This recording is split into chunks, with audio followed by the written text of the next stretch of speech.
Hello friends, welcome library science with Kanchan. आज जो है हम यूनिट 8 लाइब्रेरी ऑटोमेशन देख रहे हैं। इसमें अच्छे मैंने क्वेश्चन लिए हैं। नंबर ऑफ कल आईसीटी वाली में नंबर ऑफ क्वेश्चंस कम थे। एंड आपको अगर वीडियो अच्छा लगे तो प्लीज लाइक जरूर करें, सब्सक्राइब करें मैंने चैनल को और अपने फ्रेंड्स के साथ शेयर करें। तो हम शुरू करते हैं। What does LSP stand for? जो एलएसपी है, लाइब्रेरी ऑटोमेशन की जब हम बात कर रहे हैं तो ये क्या स्टैंड करता है? Library service platform, library service provider, library software provider, फिर है हमारा लाइब्रेरी सीरियल्स प्रोवाइडर। तो ये जो हमारा है, ये एलएसपी होता है, लाइब्रेरी सर्विस प्लेटफॉर्म।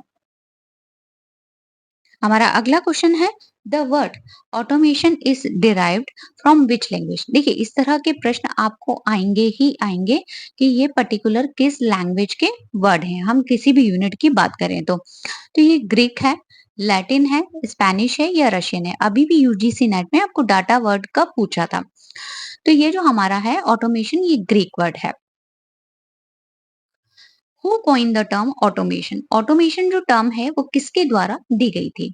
तो टिम बर्नर ली के द्वारा दी गई थी, डीएस हार्डर के द्वारा दी गई थी, रे टॉमिल्सन के द्वारा दी गई थी या टेड नेल्सन के द्वारा दी गई थी?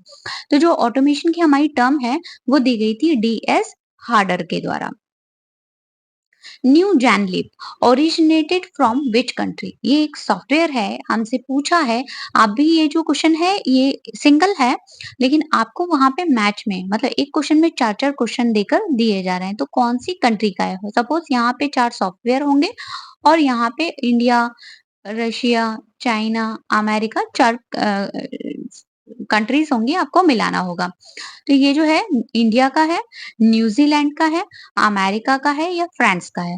तो ये जो है न्यूजीलैंड, ये हमारा इंडियन सॉफ्टवेयर है। अब जो है इसको डेवलप किसने किया है? आपसे कंपनी का नाम देकर भी पूछ सकता है। तो सिद्धार्थ एराबुलु, एलजे हरावो, है ना? ये दोनों तो लोग थे, व्यक्ति। और वर्सेस सॉल्यूशन प्राइवेट लिमिटेड जो है कंपनी का नाम है। पहली बार क्रोनोलॉजिकली अरेंज करने के लिए आ जाए तो 2005 में बना है। अब इससे एक बहुत इंपॉर्टेंट फैक्ट जो नया क्वेश्चन बन सकता है कि ये जो है Kesavan institute of information and knowledge management, अगर आपने मेरा बीएस केसवन वाला वीडियो देखा है, प्लीज आप उसे जाकर देखिए। इस तरह के क्वेश्चन ओन वीडियो में से जो पर्टिकुलरली मैंने रंगनाथन के ऊपर, पीएन कोला सर के ऊपर, बीएस केसवन सर के ऊपर बनाए हैं, वहां से कवर होंगे आपके। कि Kesavan institute of information and knowledge management, ये KIIKM का फुल फॉर्म दे दे आपको तो आपको पता होना चाहिए। या ये दे दे कि केसवन जी की स्मृति में कौन-सा इंस्टीट्यूट बना है, तो भी आपको पता होना चाहिए। ये हैदराबाद में है और NewGenLib was declared free and open source under GNU GPL in January 2008। और इसके जो डोमेन एक्सपर्टीज हैं वो इस इंस्टीट्यूट द्वारा उपलब्ध करवाए जाते हैं। फिर है arrange the following software according to chronological. ये क्वेश्चन अभी बहुत आ रहे हैं आपके क्रोनोलॉजिकली वाले। तो कोहा जो है वो हमारा कब बना था? तो ये 2000 में बना था। ठीक है, किससे कौन कंपनी कौन थी? तो कटिपो कम्युनिकेशन, न्यूजीलैंड। ठीक है, फिर न्यू जेनलिप अभी हमने पढ़ा 2005, इंडिया। सीडीएस आईएसएस कब बना? तो ये बना 1985। किसने बनाया? यूनेस्को ने। लिप्सिस, लिप्सिस भी इंडियन सॉफ्टवेयर है, आपका 1988 में बना, गुड़गांव की कंपनी लिप्सिस कॉर्पोरेशन द्वारा। तो हमारा अरेंजमेंट क्या हो जाएगा इसका? सबसे पहले हो जाएगा हमारा 85 सीडीआईएसएस यूनेस्को का, फिर हमारा हो जाएगा लिप्सिस, फिर हो जाएगा 3 नंबर पे कोहा और फोर्थ वन लास्ट वन हो जाएगा 2005 वाला न्यू जेनलिप। ई ग्रंथालय इज डेवलप्ड बाय, जो ई ग्रंथालय है ये एक सॉफ्टवेयर है, किसके द्वारा डेवलप किया गया है? एनसीईआरटी, सीएसआईआर, डीआरडीओ और एनआईसी। तो ये डेवलप किया है एनआईसी। अगर आप एमपी सैट के एग्जाम दे रहे हैं तो इस सॉफ्टवेयर को अवश्य पढ़िए, क्योंकि रिसेंटली में इसे एमपी की कॉलेज लाइब्रेरी में कंपलसरी किया गया है। तो आपको इस सॉफ्टवेयर को एमपी सेट 2024 के पर्पज से पढ़ना चाहिए। ABCD library automation software was developed by, देखिए एबीसीडी नाम का एक लाइब्रेरी ऑटोमेशन सॉफ्टवेयर है। ये किसने डेवलप किया था? कहाँ डेवलप किया? मतलब ऑस्ट्रेलिया, ब्राजील, फ्रांस या रशिया, तो ये हुआ था ब्राज़ील। अब अगर आपसे वो बोले कि एबीसीडी का फुल फॉर्म क्या है? तो एबीसीडी का फुल फॉर्म है automation of library and documentation centres. ये हमारा एबीसीडी का फुल फॉर्म इन्होंने दिया है कि इसका पूरा नाम इस तरह से है। Is a comprehensive web enable integrated library automation system. ये एक web based web enable integrated library automation system है जो डेवलप किया। अब अगर कंपनी पूछा जाए तो बीरेमिक नाम की कंपनी है ब्राजील की, उसने 2010 में इसे डेवलप किया था। तो आपका एक फैक्ट, 2, 3 और इसका फुल फॉर्म 4। फिर है पीएचपी माई बिबली, है ना? पीएचपी माई बिबली जो है ये एक ओपन सोर्स है। देखिए ये भी आपको बहुत याद रखना है। पहले तो सॉफ्टवेयर का नाम, उस कंपनी का नाम, ईयर, फिर कैटेगरी कि कौन-सी कैटेगरी का है। अब उस कैटेगरी में वो लाइब्रेरी मैनेजमेंट है, डिजिटल है, इंस्टीट्यूशनल रिपॉजिटरी है, फिर उसमें भी वो कमर्शियल है या ओपन है, फ्रीवेयर है, आपको सब याद रखना है। तो ये जो आईएलएसएस वाज़ है, ये जो है हमारा इंटीग्रेटेड लाइब्रेरी सिस्टम, ये फ्रांस में हुआ था, फिलीपींस में हुआ था, रशिया में हुआ था या जर्मनी में, तो ये हुआ था फ्रांस में। Evergreen so open source ILS was developed. जो अब एवरग्रीन ओपन सोर्स है, ये कहाँ डेवलप हुआ था? California public library system, Georgia public library system, Florida public library system या नन ऑफ द एबोव। तो ये हुआ था Georgia public library service USA. Select the library automation system developed by DESIDOC. अब जो हमारा इंडिया का डेसीटॉक है, इसने कितने सॉफ्टवेयर या कितने लाइब्रेरी ऑटोमेशन सिस्टम डेवलप किए हैं, हमें वो बताना है। तो डीईएलएमएस, सूचिका और संजय।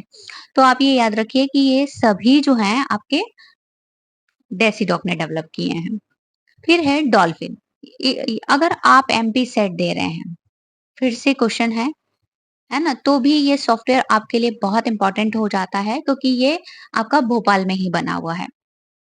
डॉल्फिन 4.0 इज, ये क्या है? A fully integrated and multi user library automation system, an operating system, a database of South African birds, a single user LIS software. तो ये है हमारा एक fully integrated multi user library automation software और ये एक यूजर फ्रेंडली सॉफ्टवेयर है। मैं एक पब्लिक लाइब्रेरी में गई थी भोपाल की, अपनी एक विजिट में, वहाँ ये सॉफ्टवेयर था। काफ़ी अच्छा सॉफ्टवेयर है। Dolphin is a high performance fully integrated and multi user software Windows 98 ME NT MENT 2000 and XP support करता है। It is developed by Dolphinox company. देखिए आपको मिलाने के लिए आ सकता है और अगर आपसे मैच में दिया जाए जगह, तो भोपाल और Madhya Pradesh. When SOUL 2.0 was released. देखिए सोल बहुत इम्पोर्टेंट है ना? 1.0, 2.0, 3.0 इसके configuration and support system all these things, मतलब 20 से ज़्यादा क्वेश्चन इसी पे बन सकते हैं। तो जो हमारा 2.0 वाला है, ये कब आया था? जनवरी 2009 में, जनवरी 2010 में, जुलाई 2011 में या अक्टूबर 2012 में? तो 2.0 जब हमारा आया था, वो है जनवरी 2009 में आया था। सोल 1.0 इज़ रिलीज़, यहाँ 3.0 होना चाहिए था। है ना? सोल 3.0 इज रिलीज 2018, 2019, 2020 या 2021। तो ये हुआ था 2021 में। Which of the following library automation software is developed by Softlink? जो Softlink कंपनी है, ये एक ऑस्ट्रिया बेस्ड कंपनी है। सॉफ्टलिंक ने कौन सा डेवलप किया है? कोहा को किया है। देखो कोहा कटिपो कम्युनिकेशन का है। ई ग्रंथालय अभी हम पढ़ के आए एनआईसी का है। न्यू जैनलिब भी हमारा यहीं का है। फिर जो एलाइस है हमारे पास यही एक बच जाता है। तो एलाइस फॉर विंडो जो है ये आपका लाइब्रेरी ऑटोमेशन सॉफ्टवेयर है अगर कभी मिलाने के लिए आ जाए तो। और बनाया किसने है? तो सॉफ्ट लिंक ने। और सॉफ्ट लिंक जो कंपनी है वो कहाँ पे है? तो ब्रिस्बेन ऑस्ट्रेलिया में है। कब बना था? तो 1980 सॉरी 1983 में बना था। Which of the following is not plagiarism detection system? इनमें से क्या एक plagiarism detection नहीं करता है? कॉपी लीक करता है, वाइपर करता है, पेपर रेडर करता है, नहीं करता है वो है आपका ज़ेब्रा। तो ज़ेब्रा हमारा आंसर हो जाएगा। Koha is written in which of the following language? Koha एक बहुत इंपॉर्टेंट है आज की तारीख में। कोहा से आरपीएससी, एमपीपीएससी, यूपीएससी, आप एनडीए-नेट कोई सा भी एग्जाम दे लीजिए, क्वेश्चन आता ही है। तो सी प्लस प्लस, जावा, कर्नल प्लस प्लस या पर्ल, तो जो लैंग्वेज है आपकी कोहा की वो है आपकी पर्ल लैंग्वेज। फिर यहाँ मैंने कुछ फैक्ट लिखे हैं, मैं इनसे क्वेश्चन भी बना सकती थी, बट मैंने जिस फैक्ट रख दिए हैं कि कोहा क्या है, तो एक हमारा लाइब्रेरी मैनेजमेंट सिस्टम है। किसने डेवलप किया? कटिपो कम्युनिकेशन ने।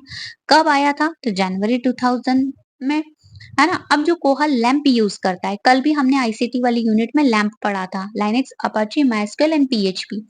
लेकिन यहाँ पे जो पी है, इसलिए मैंने इसको व्हाइट किया है, क्योंकि वहां जो पी था और यहाँ जो पी है उसमें फर्क है।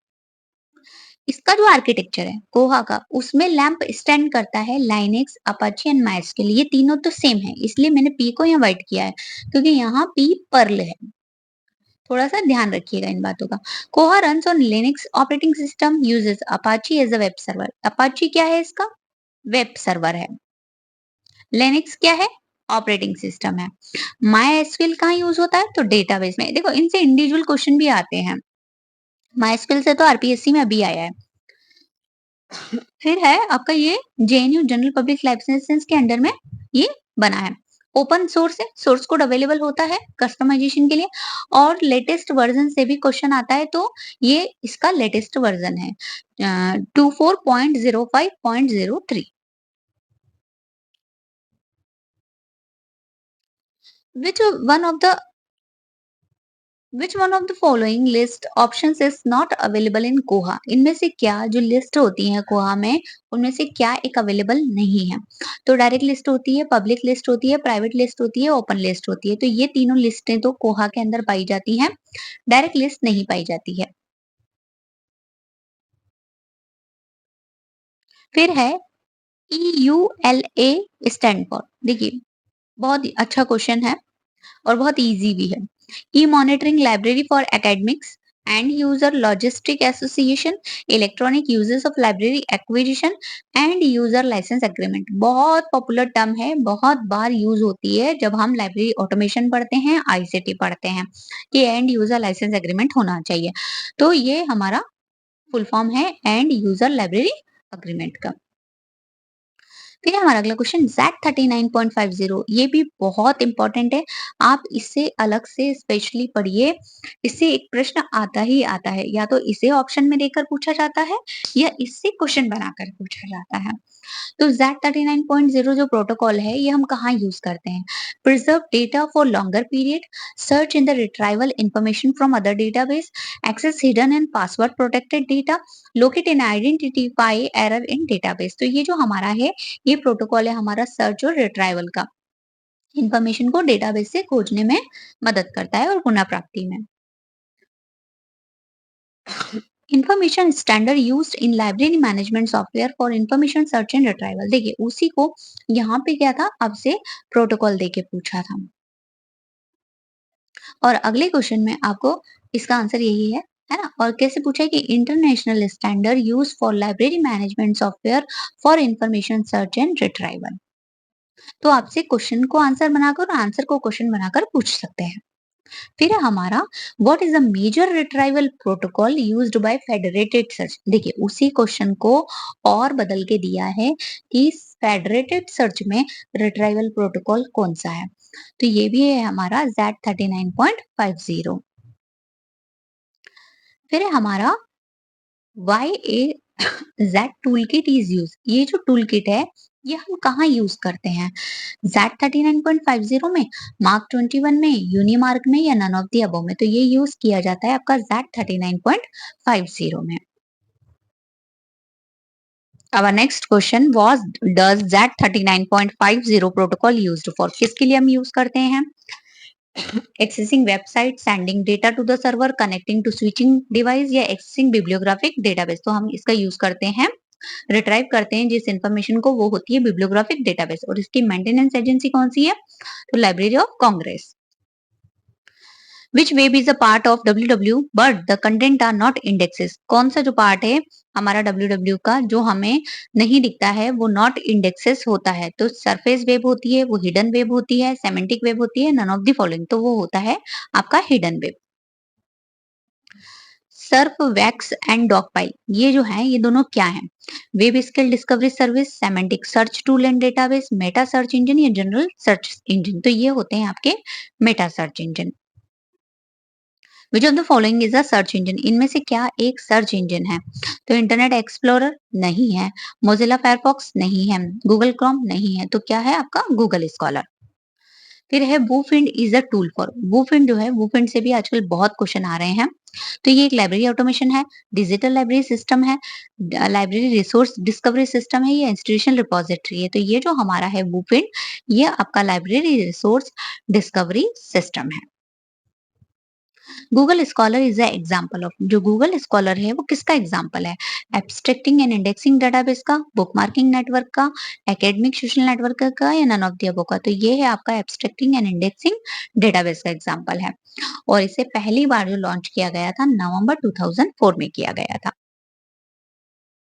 विलोनोवा university is related to the development of, जो विलानोवा है ये यूनिवर्सिटी ये किससे रिलेटेड है? तो extensible catalog, black light, VuFind या लाइब्रेरी फाइंड, तो ये है आपका वूफिंड से related V U, Villanova university. Which of the following is not an example of web discovery service, इनमें से क्या जो है एक नहीं है एग्जाम्पल? तो प्रीमियो एक्सलिब्रिज है, सुमन सीरियल सॉल्यूशन है, इप्सको का डिस्कवरी सर्विस भी है, लेकिन जो डीबीपीडिया है वो आपका वेब डिस्कवरी स्किल नहीं है। The various restrictions like no full download, आप बहुत सारे रेस्ट्रिक्शन हैं, आप पूरी तरह उसे डाउनलोड नहीं कर सकते हैं, आप प्रिंट नहीं कर सकते हैं, लिमिटेड डाउनलोड होगा आपका एक सेशन में, जो आपने एक सेशन एक्सेस किया है।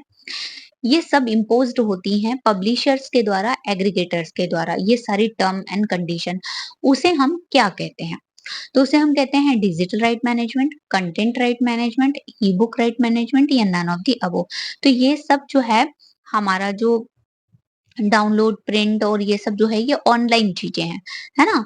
तो ऑनलाइन हमारा ये पूरा डिजिटल कंटेंट होता है और इसके ऊपर जो हमारा एप्लीकेबल होता है DRM, digital right management applicable होता है। फिर है ईज़ैट प्रॉक्सी। ईज़ैट प्रॉक्सी जो है ये क्या है? इससे भी बहुत क्वेश्चन आते हैं। ये जो है ये किसका ये प्रोडक्ट है? यूटिलास का, ओसीएलसी का, रिलिन का या लाइब्रेरी ऑफ कांग्रेस का। तो ये जो प्रोडक्ट है आपका ये है ओसीएलसी का। होता क्या है? तो ये वेब बेस्ड एक प्रॉक्सी सर्वर है जो एक्सेस देता है आउटसाइड, रिमोट एक्सेस की हम बात करें तो, है ना? ऑथेंटिकेट करता है आपको आईपी एड्रेस से और पहली बार ये जब आया था तो ये आया था 1999 में। The process or system by which an IP based subscribed electronic resources can be accessed outside the IP range. Suppose आपके पास 10 नोड हैं, आपने इस आईपी रेंज में सब्सक्रिप्शन ले लिया है, तो ये आपका आपका कोई भी यूजर आएगा किसी भी नोड पे बैठेगा, ये आपकी ई लाइब्रेरी है, ये 10 कंप्यूटर आपने लगा दिए हैं, तो किसी भी नोड से वो यूज कर, सपोज आपके डायरेक्टर, डीन या फैकल्टी किसी कॉन्फ्रेंस में गए हैं और उन्हें आपके ये ई रिसोर्सेस यूज करने हैं, तो आप इसके लिए एक लॉगिन आईडी क्रिएट करेंगे, है ना? एक आईडी पासवर्ड होगा जो हम उस फैकल्टी या एचओडी को देंगे ताकि वो उस कॉन्फ्रेंस या जहाँ पे भी वो गए हैं उन्हें ज़रूरत है वहाँ से वो यूज़ कर सकें। तो वो यूज़ करना क्या कहलाता है? ये कह रहे हैं कि आउटसाइड आईपी रेंज जब हम इसे यूज़ करेंगे तो क्या कहलाएगा? Remote access, outside access, online access, offline. तो आउटसाइड तो करेंगे लेकिन आउटसाइड कहलाएगा नहीं, वो कहलाता है आपका remote access. In the context of electronic resources counter is associated, ये इंपॉर्टेंट है, कई बार इससे क्वेश्चन आता ही है। तो ट्रायल एक्सेस एक्टिवेशन होता है, प्रिजर्वेशन होता है, यूजर्स स्टैटिस्टिक्स होता है, ये नन ऑफ द अबव। तो ये होता है आपका यूजर्स स्टैटिस्टिक्स का, कि आपका कितना इलेक्ट्रॉनिक रिसोर्स है एक नेटवर्क में कितना यूज हो रहे हैं, उनका स्टैटिस्टिक्स जनरेट होता है। Who coin the term digital native, जो डिजिटल नेटिव टर्म है ये किसने दी है? इवांस विलियम ने, राफी मैट्स ने, मार्क प्रेंस्की ने या डेविड विले ने। तो ये आपकी दी है मार्क प्रेंस्की ने। कब दी है? तो 2001 एक में। A person born and rise in a digital world, एक व्यक्ति जो अब अगर प्रेजेंट टाइम की हम बात करें, तो जो बच्चे पैदा हो रहे हैं, बड़े हो रहे हैं after Covid, rich in technology, उन्होंने पढ़ाई पढ़ना ही शुरू किया है आपका डिजिटल फॉर्म में। तो वो क्या कहलाएंगे? Born a digital, digital native, technology native या इंफॉर्मेशन गेटकीपर, तो वो हमारे कहलाते हैं digital native. Who coin the term born digital, है ना? 3 तरह से हम जब डिजिटल लाइब्रेरी की बात करते हैं, कलेक्शन डेवलपमेंट की बात करते हैं, तो उसमें 3 टाइप होते हैं। 3 टाइप में से पहला ही होता है हमारा बोर्न डिजिटल। तो ये जो होता है बोर्न डिजिटल किसने दी है? इवांस विलियम ने, रफी मैट्स ने, विटेक ट्रेज ने या डेविड विले ने? तो ये दी है आपकी रफी मैट्स ने। और बोर्न डिजिटल सीधे-सीधे कि मटेरियल स्टार्टिंग से ही, मतलब इसके नाम में ही है कि वो डिजिटली ही बोर्न हो रहा है। हम उसे कहीं से चेंज करके या उसका डेटा चेंज करके उसको डिजिटल नहीं बनाए हैं। A situation where a digital resource is no longer readable, है ना? जैसे सपोज़ आप कोई पहले कोई मशीन यूज़ कर रहे थे, अब वो सॉफ्टवेयर उसको सपोर्ट नहीं कर रहा है, तो हम उसे पढ़ नहीं पा रहे हैं ठीक से। मतलब वो चीज़ें बैठ नहीं पा रही हैं। तो ये क्या कहलाता है? Digital device, digital representation, digital rendering and digital obsolescence. तो ये कहलाता है आपका digital obsolescence. The term virtual library was coined by, जो वर्चुअल लाइब्रेरी होती है, वो ये किसने दी थी ये टर्म? तो पॉल जुकुरकोस्की ने तो इन्फॉर्मेशन लिटरेसी दिया था हमारा। माइकल केसे ने क्या दिया था? मुझे कमेंट करके ज़रूर बताइए, ये मैं नहीं बता रही। टिम बर्नर-ली ने दिया था, मार्क जुकरबर्ग ने दिया था। तो ये जो हमारा वर्चुअल लाइब्रेरी है, ये आपका दिया था टिम बर्नर-ली ने, और माइकल केसी का मैं ही बता देती हूँ, है ना? Library 2.0। The virtual library is the output of, जो वर्चुअल लाइब्रेरी है, ये किसका आउटपुट होती है? वर्चुअल रियलिटी का, कंप्यूटराइज़ेशन का, नेटवर्किंग का या वर्चुअल एफिशिएंसी का? तो वर्चुअल लाइब्रेरी हमारी है वर्चुअल रियलिटी का एक आउटपुट है। फिर है who is the inventor of e-book, जो ई-बुक बनी थी सबसे पहले, उसके इन्वेंटर कौन थे? तो जेफ बेजोस थे, एंड्रिक वैन थे, एलन के थे या माइकल स्टैन हार्ट थे? तो ये जो थे माइकल स्टैन हार्ट थे। माई लॉफ्ट स्टैंड फॉर, ये जो माई लॉफ्ट है, इसका फुल फॉर्म क्या है? My library on future trend, my library offline transaction, my library on finger tips, none of the above. तो ये है माई लॉफ्ट का मतलब my library on finger tips. ये डेवलप हुआ है अहमदाबाद गुजरात में, एक IT based company elect engineering ने इसे डेवलप किया है, और ये एक तरह का ऐप है। अगर पूछा जाए कि क्या है, तो ये एक ऐप है ना? आपका ई लाइब्रेरी, मतलब एक तरह से मोबाइल लाइब्रेरी आप कहेंगे, मोबाइल पे एक ऐप इंस्टॉल करके हम उसमें यूज़ कर रहे हैं। टीकेडीएल इज़ डेवलप्ड एंड मैनेज्ड, जो टीकेडीएल है हमारा ट्रेडिशनल नॉलेज डिजिटल लाइब्रेरी, वो किसके द्वारा डेवलप की गई है और मैनेज की जा रही है? नेशनल लाइब्रेरी और आरएलएफ के द्वारा, सीएसआईआर एंड आरएलएफ के द्वारा, सीएसआईआर और मिनिस्ट्री ऑफ आयुष के द्वारा, आयुष और नेशनल लाइब्रेरी के द्वारा। तो ये आपका जो है सीएसआईआर और आयुष जो है मिलके इसे मैनेज किए हैं और डेवलप किए हैं। फिर है Mukta Bodha, an Indian digital library deal with. Mukta Bodha है, वो किस तरह की है? एंथ्रोपोलॉजी की है, आर्कियोलॉजी की है, इंडोलॉजी की है या सोशियोलॉजी की है? तो ये आपकी इंडोलॉजी की है। मुक्ता बोधा का पूरा नाम Mukta Bodha Indological research institute new Delhi है। फिर है Nalanda is a digital library initiative, ये क्वेश्चन में कई बार आया है ना? तो डीआरटीसी का है, नेशनल लाइब्रेरी ऑफ इंडिया का है, एनआईटी कालीकट का है या निस्कियर का है? तो ये जो है नालंदा डिजिटल लाइब्रेरी, ये हमारा एनआईटी कालीकट का है। डिजिटल लाइब्रेरी इनिशिएटिव ग्रंथ संजीवनी, देखिए जो इंडिया में जितने भी डिजिटल लाइब्रेरी इनिशिएटिव्स हैं, इन्हें जरूर पढ़िए, इनसे क्वेश्चन आएगा ही। तो ग्रंथ संजीवनी जो है, ये किसका प्रोजेक्ट है? आरआरएलएफ का, the Asiatic society of Mumbai का, कोनेमारा पब्लिक लाइब्रेरी चेन्नई का या national library of India Kolkata का? तो ये जो है आपका एशियाटिक सोसाइटी जो बॉम्बे वाली है, मुंबई, इसका प्रोजेक्ट है।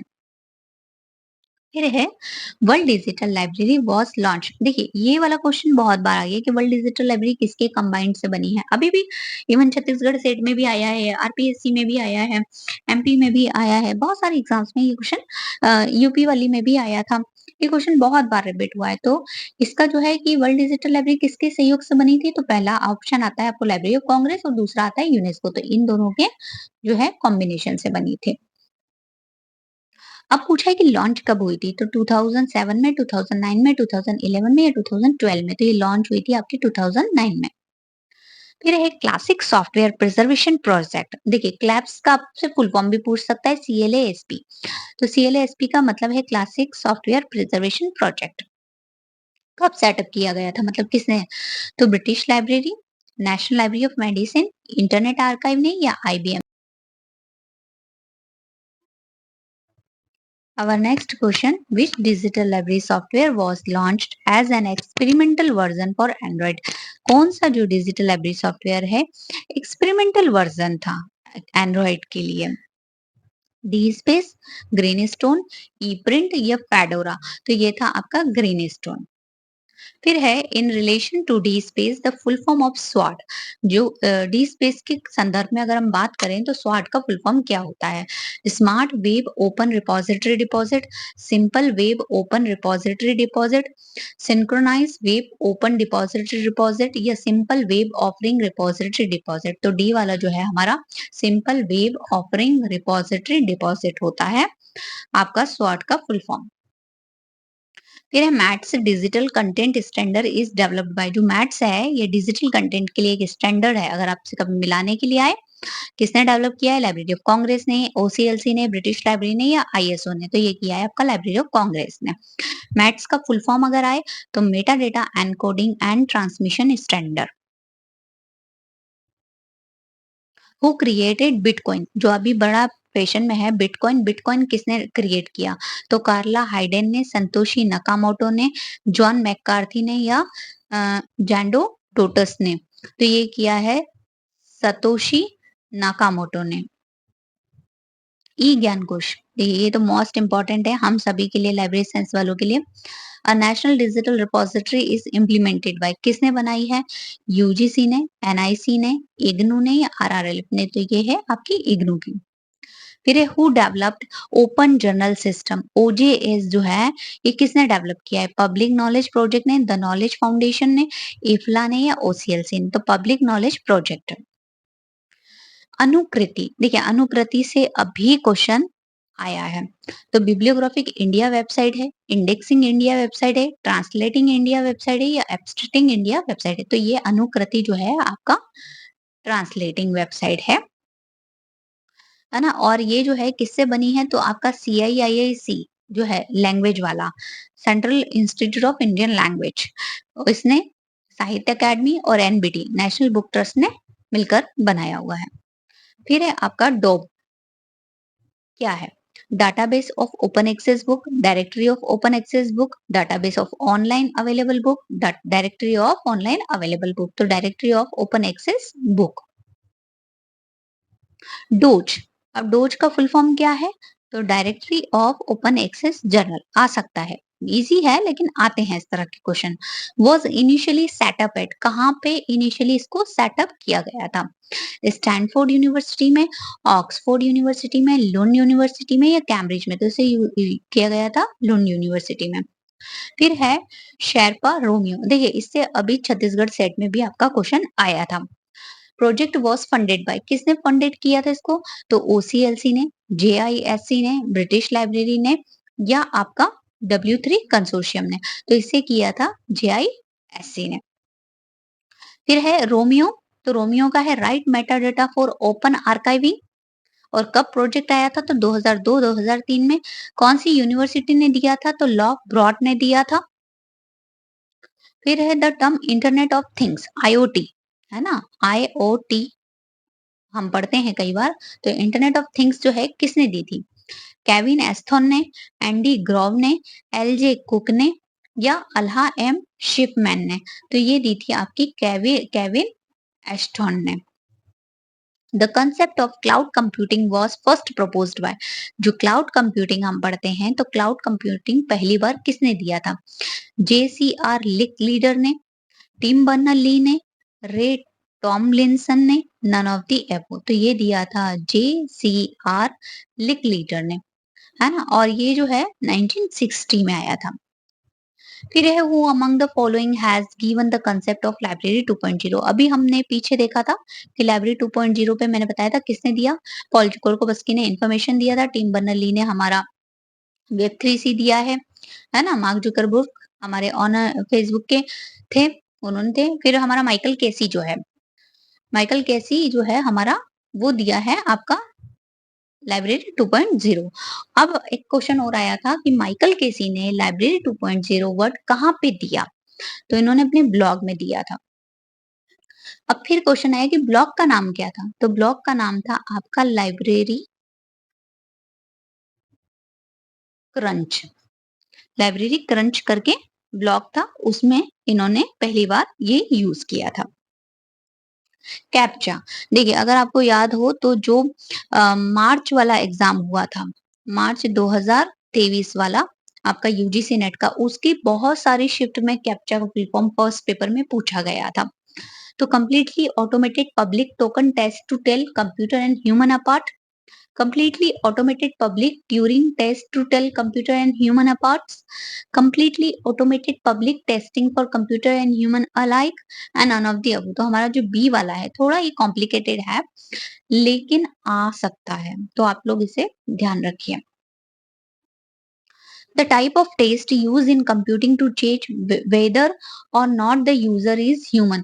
जब हम ये चेक करते हैं कि हमारा जो यूजर है वो ह्यूमन है या नहीं है, आपको लिखा हुआ आता है आर यू ह्यूमन, फिर हम उसमें चेक करते हैं, फिर हमको आइडेंटिफाई करने के लिए देता है कि ये आप लोकेशन आइडेंटिफाई करिए, कार का व्हील आइडेंटिफाई करिए, इस तरह से।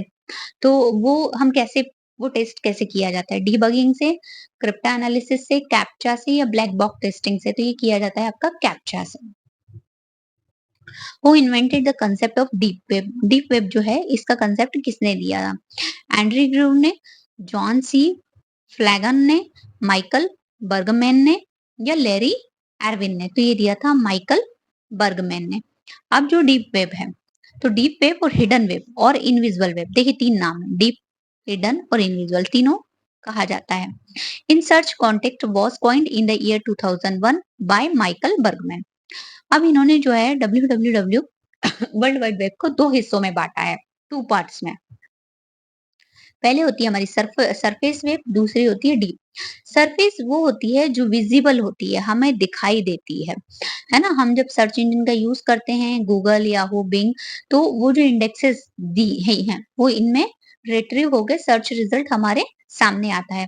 लेकिन डीप वेब जो होता है, इसमें जो कंटेंट होता है, वो इंडेक्स नहीं होता है, इसलिए ये पार्ट हमसे हिडन होता है। Who among the following is credited to invent biometric technology? जो बायोमेट्रिक अटेंडेंस है, बायोमेट्रिक अभी हम आधार वगैरह में यूज कर रहे हैं सब जगह, तो ये जो टेक्नोलॉजी है किसने दी?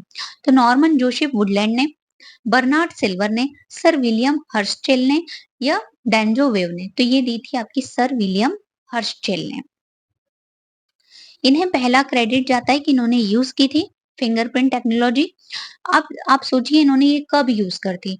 ये जब हम ब्रिटिशर्स के उसमें थे, ये मजिस्ट्रेट थे बंगाल में, और इन्होंने 1858 में ये टेक्नोलॉजी यूज किया था। SQRC स्टैंड फॉर, ये क्वेश्चन भी आपका आया हुआ है एग्जाम में, फिर से आ सकता है। तो small quick response code, single quick response code, secure quick response code या नन ऑफ द अबव? तो ये है आपका secure quick response code. QR, वहाँ SQR वो था, यहाँ QR है। तो quick registration code, quick response code, quality readable code, quick and readymade code, तो ये हो जाएगा हमारा quick responsible code. What is the name of the technology the barcode is generally use? देखिए आपका वाईफाई में अलग टेक्नोलॉजी यूज होता है, हम जो RFID यूज करते हैं उसमें होता है, बारकोड में होता है, सभी अलग अलग उस पर काम करती हैं। तो इसमें जो टेक्नोलॉजी है बेस है वो क्या है? आपका रेडियो वेव है, लेजर है, इंफ्रारेड वेव से या नन ऑफ दी अबव? तो ये काम करता है आपकी लेजर। पट्टियाँ जो होती हैं बारकोड की, वो लेज़र पे काम करती हैं। फिर who among the following invented the barcode technology? Barcode technology को किसने इन्वेंट किया था? सर विलियम हर्शचेल ने, डेंजो वेव ने, Norman Joseph Woodland and Bernard Silver दोनों ने मिलके, या नन ऑफ द अबव? तो ये जो है Norman Joseph Woodland and Bernard Silver, इन दोनों लोगों ने मिलकर बारकोड टेक्नोलॉजी इन्वेंट की थी।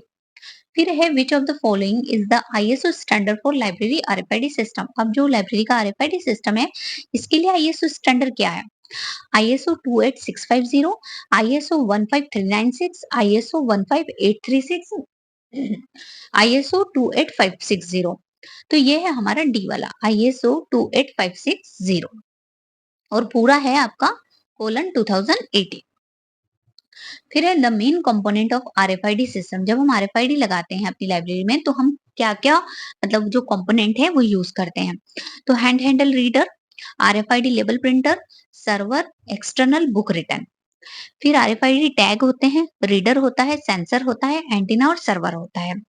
आरएफआईडी लेबल प्रिंटर होगा, सेंसर होगा, एंटीना और सर्वर होगा।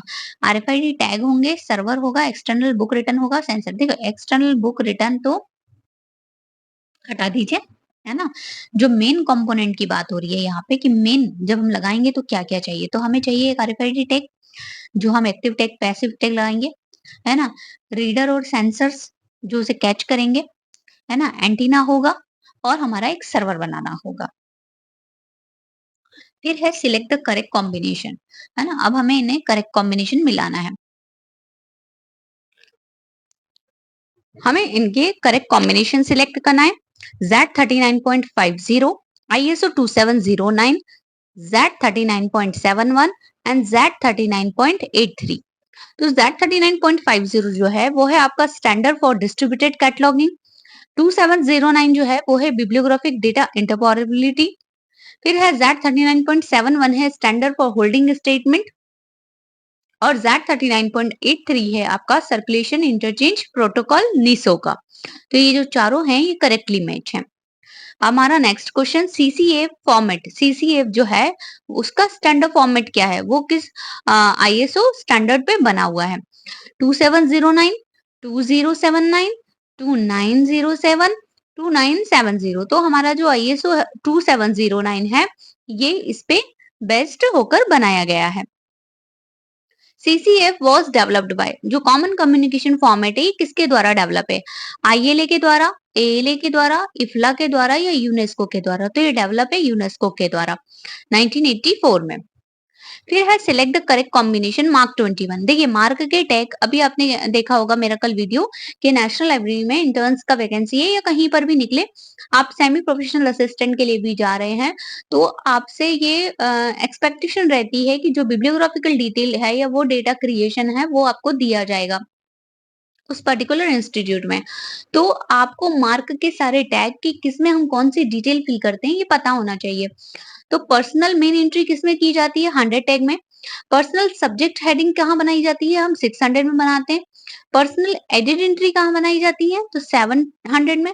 सब्जेक्ट की एडेड एंट्री टॉपिकल टर्म की हम कहाँ बनाएंगे? तो 650 में। फिर हमें ये भी उसी तरह से मिलाना है। हम जो एडिशन है बुक का वो किस टैग में एंट्री करते हैं? तो 250 में। इम्प्रिंट सेक्शन कहाँ पर डालते हैं? तो 260 में। फिजिकल डिस्क्रिप्शन, बुक के क्या फिजिकल डिस्क्रिप्शन है, कितने साइज की है, ये जो सारी डिटेल होती है वो हम डालते हैं आपकी 300 में। और सीरीज स्टेटमेंट आता है आपका 490 में। तो ये जो है आपको मैच करने के लिए इस तरह से क्वेश्चन आते हैं। फिर है हमारा मेन टाइटल तो हो गया था। अब यूनिफॉर्म टाइटल को हम कहाँ डालेंगे? तो 240 में। मेन टाइटल 245 में। वेरीफाइंग फॉर्म ऑफ टाइटल 246 में। फॉर्मर टाइटल 247 में। 250 में जनरल नोट डाला जाता है। तो ये सॉरी 500 में जनरल नोट डाला जाता है। ठीक है, मैंने गलत लिख दिया। 500 में हम जनरल नोट डालते हैं। फिर है ये भी बहुत कंफ्यूजिंग वाली है कि हम आईएसबीएन कहाँ डालते हैं? तो 020 में।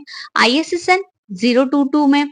कैटलॉगिंग सोर्स कहाँ डालेंगे? 040 में। कि हम किससे कैटलॉगिंग कर रहे हैं, हम एसीआर2 से कर रहे हैं, सीसी से कर रहे हैं, आप 040 में डालेंगे।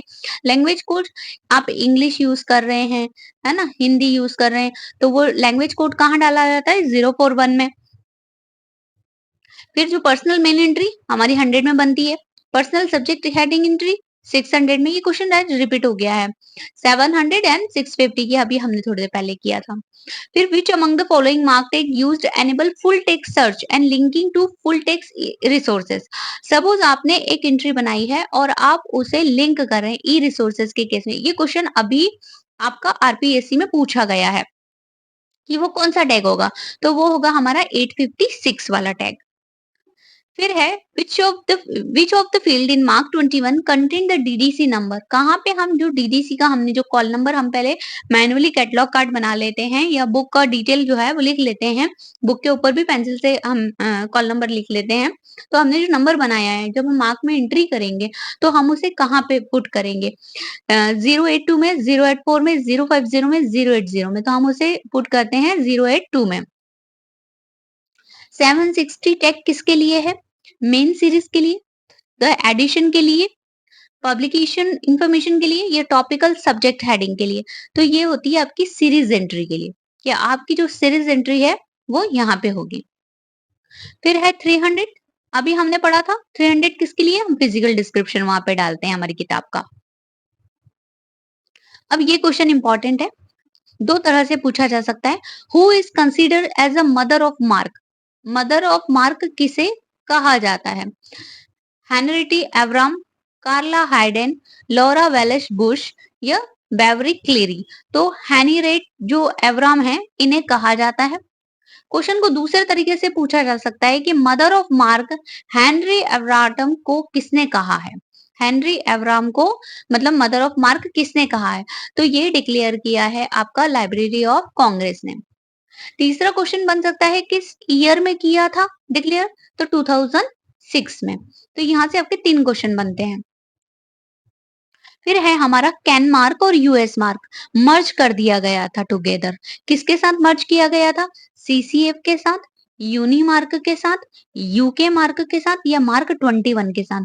तो इसे कर दिया गया था मार्क 21 के साथ। और मार्क का फुल फॉर्म भी बहुत इजी क्वेश्चन है लेकिन बहुत माइनर सा डिफरेंस देके वो पूछता है। तो machine readable cataloguing. UNIMARC was developed, UNIMARC जो है यूनिवर्सल मार्क वो किसने डेवलप किया था? तो लाइब्रेरी ऑफ कांग्रेस ने, इफ्ला ने, फिड ने या यूनेस्को ने। तो ये डेवलप किया था इफ्ला ने। अब जो है आपसे क्वेश्चन जो दूसरा है कि इफ्ला ने इसे कब दिया था, तो 1977 में। तीसरा क्वेश्चन आपसे ये बनता है कि ये किस टाइटल से पब्लिश हुआ था। देखिए बहुत यूनिमार्क दे देगा, कोलन करके यहाँ पे जो है वो टाइटलों को चेंज कर देगा थोड़े-थोड़े से। तो ये जिस टाइटल से पब्लिश हुआ था यूनिमार्क कोलन यूनिवर्सल मार्क फॉर्मेट। ये आपका तीसरा क्वेश्चन यहाँ से बन जाएगा, ये बहुत इंपॉर्टेंट है। फिर है Lucene full text information retrieval software was originally develop है। जो लूसेन है ये full text information retrieval software है, ये किसने डेवलप किया था? डॉग कटिंग ने, पीटर मरहोज ने, चेस्टर कार्टसन ने या जॉन बेनांजिम डांसर ने। तो ये किया था डॉग कटिंग ने।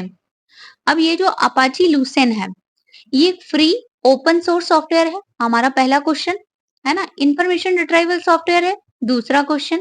ओरिजिनली जो लिखा गया था जावा में लिखा गया था, तीसरा क्वेश्चन। किस व्यक्ति ने लिखा था, तो डॉग कटिंग ने लिखा था। पांचवा क्वेश्चन किस ईयर में लिखा गया था, तो 1999 में लिखा गया था। Select the correct combination. ISO 25964 thesaurus development के लिए है, सही है। ISO 2709 एक्सचेंज ऑफ बिब्लियोग्राफिकल डेटा, ये भी सही है। Z39.50 searching retrieval bibliographic database, ये भी सही है। Z39.85 ये Dublin core Meta data encoding के लिए है, तो ये सभी जो है वो सही है। फिर है which agency look after the maintenance of SRU। अब आपसे SRU का फुल फॉर्म पूछ सकते हैं, search retrieval via URL। SRW search retrieval web service, ये आपका इसका फुल फॉर्म। अब जो ये दोनों स्टैंडर्ड हैं ये कौन मेंटेन करता है? OCLC, लाइब्रेरी ऑफ कांग्रेस, इफला या ब्रिटिश लाइब्रेरी। तो ये आपका करता है library of Congress. Tagging in web 2.0 application is called, है ना। वेब 2.0 एप्लीकेशन में टैगिंग करना क्या कहलाता है? टैक्सोनॉमी, फॉक्सोनॉमी, सिंडिकेशन या डायरेक्टरी। तो ये कहलाता है आपका folksonomy. Among the following is associated with the term web 2.0। Web 2.0 से कौन एसोसिएटेड करता है? बिल गेट्स, याहू, गूगल या टीमो रियली? तो टीमो रियली। फिर है the semantic web is also known as, ये सेम क्वेश्चन अभी आपका आरपीएससी में आया हुआ है। The semantic web is also known as, कैसे जानते हैं? तो वेब 2.0, 3.0, विकी विकी वेब या सोशल वेब? तो ये है आपका web 3.0। The term web 3.0 is coined by, web 3.0 जो है वो किसने दी है? टिम बर्नर्स-ली ने, जॉन मैकऑफ ने, माइकल कैसी ने या टीमो रियली ने? तो ये दी है आपकी जॉन मार्कऑफ ने। OWL स्टैंड फॉर, OWL जो ऑल है वो क्या स्टैंड करता है? Web ontology language, online website language, on site white language, ontology website language. तो ये हमारा है, इसको थोड़ा सा इसके सीक्वेंस में नहीं जाइएगा।